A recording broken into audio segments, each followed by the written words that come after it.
Ang WBC Featherweight Mandatory Challenger na si Rey Vargas umaming problemado sa paparating na laban. WBC Featherweight Champion Mark Magnifico Magsayo may kunting kahilingan sa kanyang kalaban. Ito po ang mga nilalaman ng ating kwentuhan. Pero kung hindi mo pa nagawa ito ay aba, gawin mo na. Please subscribe to Kwentong Ipan na Kwento. Alright, like, share, and subscribe. Mapagpalang araw sa inyo mga kakwento at welcome back. Buos pasasalamat tayo ngayon mga kakwento sa ating Panginoon sa biyayang ating natanggap at darating pa. Mga kakwento, sa isang interview ni Rey Vargas, ibinahagi niya ang mga problemang naranasan niya sa mahigit 2 taon na hindi siya nakalaban. Tila ba masasabi natin mga kakwento na may mga early excuses na ibinigay itong si Rey Vargas habang papalapit na ang kanyang laban kontra sa ating kababayan na tinaguriang Magnifico. Ibinulgar na ni Vargas sa publiko ang mga masamang nangyari sa kanya. Teka, parang it sounds familiar mga kakwento. Dahil kung ating matatandaan mga kakwento, kung ano nga ba ang diskarte din ng former WBC Featherweight Champion na si Gary Russell Jr., ibinunyagi niya sa publiko na may iniinda siyang injury pero hindi niya sasabihin kung saan ito. At ito ang naging dahilan na sinuyod siya ni Champ Magsayo kung saan nga ba ang injury ni Russell at may nasagap sila na impormasyon na sa bandang balikat daw kaya pinuntirya ito ni Magsayo sa ginawa ni Russell mga kakwento sa pagbubunyag sa publiko. Marami ang nag-isip na baka ito ay isang patibong lamang para maging kampante itong si Magsayo, pero gugulatin pala ni Russell si Magsayo pagdating ng kanilang laban. Pero ang kaibahan lang ni Vargas ito mga kakwento ay ang injury niya ay nasa bandang pa. Nakuha niya ito habang siya ay nagja-jogging at sinabi niya na nagka-COVID din siya mga kakwento. Pagamat magkaiba man ang parte ng injury nilang dalawa ni Vargas at ni Russell Jr., pero pareho ang estilo nila na ibinubunyag nila muna ang kanilang maproblema sa kalaban bago pa man nila harapin ang makakalaban nila.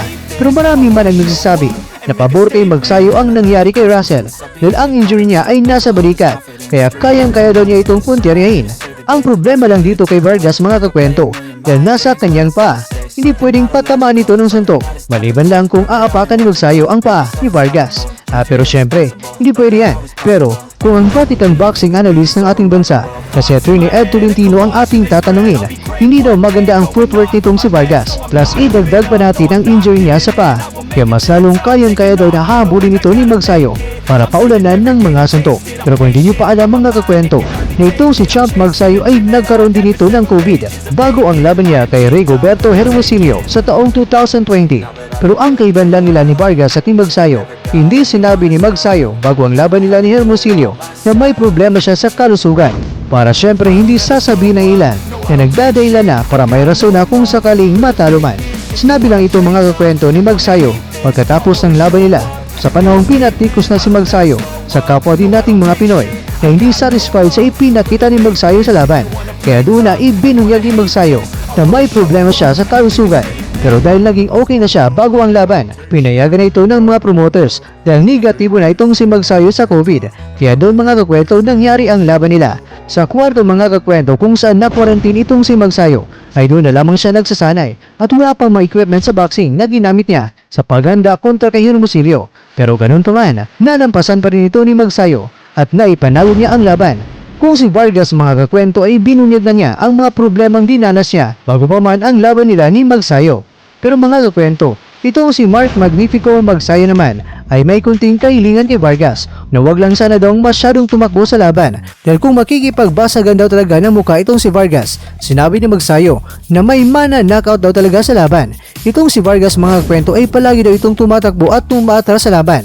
Walang ibang gagawin ni Magsayo dito kundi ang habulin itong si Vargas. At syempre mga kakwento, mahirapan daw ito para sa kanya dahil itong si Vargas ay matangkad at mahaba din ang kanyang mga kamay kaya kinakailangan ng adjustment ni Magsayo sa laban. At ang tanging nakikita niya na epektibo na gagawin kundi gamitin niya ang bilis ng kanyang footworks para mahabol niya ang nagbibisikleta patras na si Rey Vargas. At dagdag pa ni Magsayo, kung ang gagawin ni Vargas ay magkakatulad lang sila sa ginawa ni Russell Jr. na tumatakbo-takbo at dahil maliit itong si Russell, mahirap daw na habuli ito at patatamaan ni Magsayo. Kaya walang nangyari daw na knockdown. Si Vargas naman mga kwento ay matangkad at kung palaging tatakbo na naman ito, meron daw itong patatamaan kaya mahihirapan daw si Magsayo na makaka-score ng knockdown sa laban. Mga kakwento, ang sabi nga ni Attorney Ed, dito na masusubok ang galing at bagsik ng binansagang Magnifico. At dito na rin masusubukan kung gaano nga ba katigas ang katawan ni Magsayo. Dahil itong si Vargas ay makamay na at palaging katawan pa ang pinupunteriya.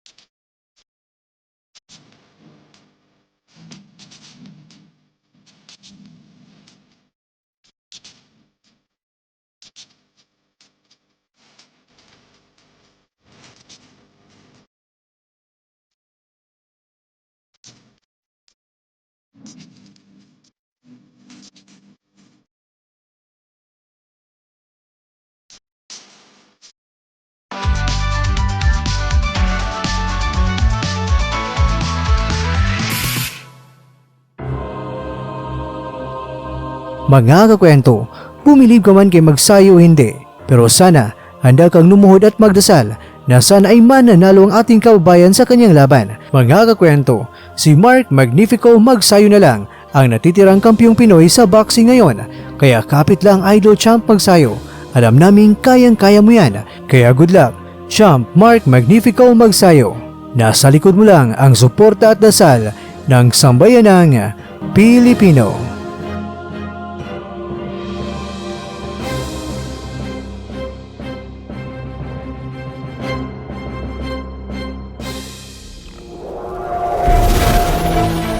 At dyan, nagtatapos ang ating kwento.